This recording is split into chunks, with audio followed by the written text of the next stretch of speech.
Di balik senyum para siswa sekolah-sekolah Indonesia, ada sisi kelam yang jarang terlihat. Kenyataan pahit bahwa bullying atau perundungan bukan lagi sekedar kenakalan remaja, melainkan kejahatan sosial yang merusak masa depan anak-anak bangsa.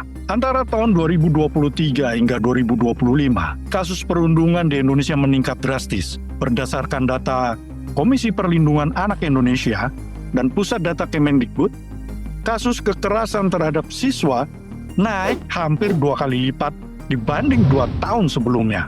Lebih dari 60% kasus itu terjadi di lingkungan sekolah, tempat yang seharusnya menjadi ruang aman bagi tumbuh kembang anak. Mari kita menelusuri 7 kasus bullying paling menggemparkan yang terjadi antara 2023 hingga 2025. Sebuah potret nyata lemahnya pengawasan sekolah dan lambannya penegakan hukum terhadap kekerasan di dunia pendidikan Indonesia. Tonton terus sampai selesai. Jangan lupa like, subscribe, dan bagikan agar channel ini bisa terus menyajikan konten yang menarik.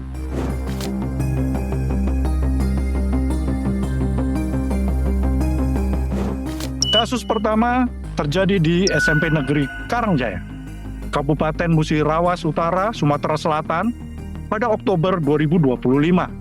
Seorang siswi berinisial C mengalami penganiayaan oleh rekannya berinisial H.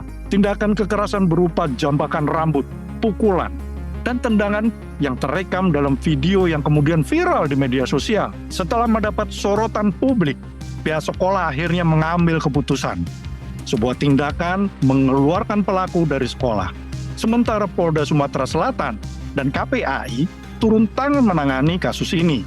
Namun ironisnya, peristiwa ini menunjukkan betapa lemahnya pengawasan internal di lingkungan sekolah. Karena kejadian terjadi di area sekolah tanpa ada guru yang bisa menghentikan. Kasus kedua datang dari Madrasah Sanawiyah Negeri 1 Konawe, Sulawesi Tenggara. Juga pada Oktober 2025. Korbannya adalah AMZ, siswi berusia 12 tahun yang mengalami cedera serius di bagian tulang ekor setelah kursinya ditarik secara tiba-tiba oleh teman sekelasnya hingga ia terjatuh. Awalnya pihak sekolah menolak mengakui ini sebagai tindakan bullying dan menyebutnya sekedar kecelakaan biasa. Namun setelah kasus ini diinvestigasi oleh kepolisian dan diawasi langsung oleh Dinas Pendidikan dan KPAI, muncul dugaan kuat bahwa peristiwa ini bukan kecelakaan, melainkan bagian dari sebuah pola perundungan yang sudah berulang. Kasus ini menjadi simbol dari kurangnya pemahaman sekolah terhadap definisi dan dampak serius bullying terhadap psikologis anak. Kasus ketiga terjadi di SMK di Kota Cimahi, Jawa Barat. Ini terjadi pada Agustus 2023. 5 pelajar melakukan kekerasan terhadap rekan sekelasnya hingga korban mengalami luka fisik. Insiden ini direkam dalam video dan tersebar luas di media sosial. Pihak sekolah baru mengambil tindakan setelah video tersebut viral dan mendapatkan tekanan publik. Polisi kemudian menetapkan para pelaku sebagai tersangka dan memberikan sanksi hukum. Sementara sekolah menjatuhkan sanksi akademik. Namun kejadian ini menunjukkan bahwa sistem pendidikan kita masih reaktif, bukan preventif. Baru bertindak setelah kasus diketahui publik. Kasus keempat berasal dari Madrasah Sanawiyah Al-Mashum, Kabupaten Asahan, Sumatera Utara. Juga pada Agustus 2023, korban berinisial JZ dikeroyok oleh 6 teman sekolahnya hingga mengalami trauma psikologis berat. Pihak sekolah awalnya mencoba menyelesaikan kasus ini secara internal dan tertutup. Namun, setelah mendapat perhatian Komnas Anak, kasus ini dibuka kembali. Hasil penyelidikan menunjukkan adanya unsur kelalaian guru dalam mengawasi siswa serta kurangnya penanganan terhadap trauma korban. Fokus sekolah yang lebih mengutamakan menjaga reputasi dibanding keselamatan anak seringkali menjadi sorotan publik. Kasus kelima yang mengejutkan banyak pihak terjadi di sebuah SMP di Kabupaten Temanggung, Jawa Tengah pada Juni 2023. Seorang siswa nekat membakar sekolahnya sendiri sebagai aksi balas dendam setelah bertahun-tahun mengalami bullying dari teman-teman sekelasnya. Dalam pengakuannya kepada penyidik, siswa tersebut mengatakan tidak pernah mendapat pembelaan dari pihak sekolah, meski telah melapor berkali-kali. Peristiwa ini menjadi contoh ekstrim bagaimana pengabaian terhadap bullying bisa berujung pada tindakan destruktif yang justru jauh lebih berbahaya. Kasus ke-6 datang dari dunia kampus. Universitas Udayana di Bali, belum lama, Oktober 2025. Mahasiswa bernama Timothy Anugrah ditemukan meninggal setelah terjatuh dari lantai 4 gedung di kampusnya. Hingga saat ini, belum jelas mengapa ia terjatuh. Meskipun pihak keluarga sudah mengikhlaskannya. Tetapi yang mengejutkan bahwa beredar di grup WA internal mereka banyak komentar yang mengarah pada near empati. Kematian Timothy dijadikan bahan bercanda yang tidak pantas. Bahkan beberapa pelaku dari Fakultas Kedokteran, mahasiswa yang kelak ketika lulus diharapkan menjadi penolong bagi orang yang membutuhkan. Ya pada akhirnya mereka pun kemudian meminta maaf, baik secara langsung maupun melalui unggahan video di media sosial. Pihak rektorat pun memberikan sanksi pada mereka yang berkomentar tanpa empati. Sekali lagi publik terhenyak dengan minimnya rasa empati di kalangan intelektual. Kasus ke-7 terjadi di SMA di Kota Depok, Jawa Barat. Pada tahun 2023, sebuah video memperlihatkan seorang siswa dipukuli dan ditendang oleh teman sekelasnya. Sementara pelaku lain tertawa dan merekam kejadian tersebut. Video ini menyebar luas di media sosial dan memicu kemarahan publik. Polisi kemudian menetapkan pelaku sebagai tersangka dan pihak sekolah memberikan sanksi disiplin. Namun lagi-lagi, seperti kasus-kasus lain, penanganan psikologis terhadap korban tidak jelas dan pencegahan jangka panjang di sekolah masih belum terlihat. Dari ke-7 kasus tersebut terlihat pola yang sama.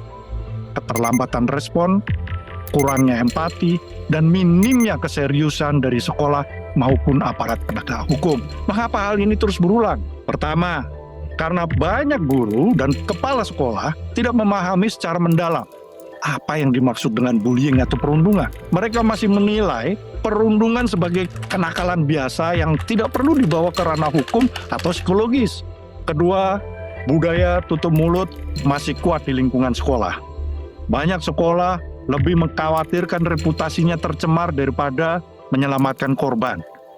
Akibatnya kasus sering ditutupi atau diselesaikan secara kekeluargaan tanpa pendampingan profesional. Ketiga, kurangnya pelatihan aparat kepolisian dalam menangani kasus anak dan psikologi remaja. Tidak semua polisi di tingkat daerah memiliki pemahaman yang tepat tentang prosedur penanganan bullying. Sehingga laporan dari keluarga korban seringkali tidak ditanggapi dengan cepat. Keempat, koordinasi antara lembaga yang buruk. Sekolah, dinas pendidikan, dan aparat penegak hukum sering bekerja sendiri-sendiri tanpa komunikasi yang efektif. Tidak ada sistem terpadu untuk memantau kasus yang sedang berjalan. Kelima, minimnya fasilitas konseling di sekolah. Rasio konselor di sekolah saat ini masih sekitar 1 dibanding 1.000 siswa. Jauh dari standar ideal 1 dibanding 250. Ini menurut WHO. Kondisi ini membuat banyak korban tidak mendapat pendampingan psikologis yang mereka butuhkan. Dan keenam, masyarakat masih menormalisasi kekerasan dengan anggapan seperti biar anaknya kuat atau ya namanya juga anak-anak. Nah, pandangan seperti ini membuat bullying dianggap wajar dan tidak berbahaya. Untuk memutus rantai perundungan, Indonesia perlu melakukan reformasi sistemik dan kebijakan konkret, bukan hanya seremonial. Kita lihat di Finlandia, program KIVA telah berhasil menurunkan angka bullying hingga lebih dari 70%. Program ini mewajibkan setiap sekolah memiliki tim anti-bullying yang terdiri dari guru, konselor, dan siswa senior. Setiap laporan bullying harus ditindaklanjuti dalam waktu 48 jam dan ada kurikulum sosial emosional yang melatih empati dan kesadaran moral. Di Jepang, sistem pendidikan menerapkan kebijakan zero tolerance terhadap ijime, istilah lokal untuk perundungan. Setiap indikasi kekerasan wajib dilaporkan ke Dewan Sekolah dan pemerintah daerah. Pemerintah juga menerbitkan laporan tahunan nasional tentang kasus perundungan. Transparan, terbuka, dan dapat diakses oleh publik. Sementara di Korea Selatan ada School Violence Countermeasure Committee. Ini ada di setiap sekolah. Begitu ada laporan, komite mengadakan sidang khusus yang melibatkan siswa, orang tua, guru, dan konselor independen. Semua proses dicatat dalam sistem pendidikan nasional sehingga tidak ada kasus yang bisa ditutup-tutupi. Jika Indonesia ingin meniru keberhasilan negara-negara tersebut, pemerintah harus segera menetapkan kebijakan nasional anti perundungan yang wajib diterapkan di semua lembaga pendidikan.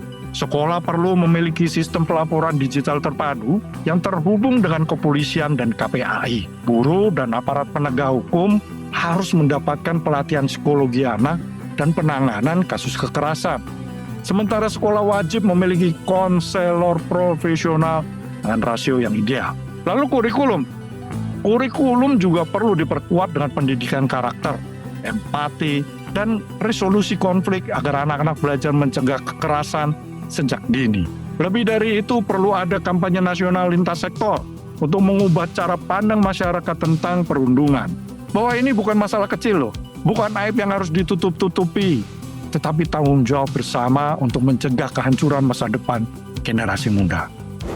Perundungan atau bullying bukan sekedar luka di tubuh, tetapi luka di jiwa, luka yang bisa menghancurkan masa depan seseorang. Jika sistem pendidikan terus menutup mata, sekolah tidak lagi menjadi tempat belajar, tetapi medan perang, melahirkan korban-korban baru setiap tahun. Sudah saatnya kita bertindak. Perintah, guru, orang tua, dan masyarakat. Karena setiap anak berhak pulang dari sekolah dengan senyum di wajah, bukan luka di hati.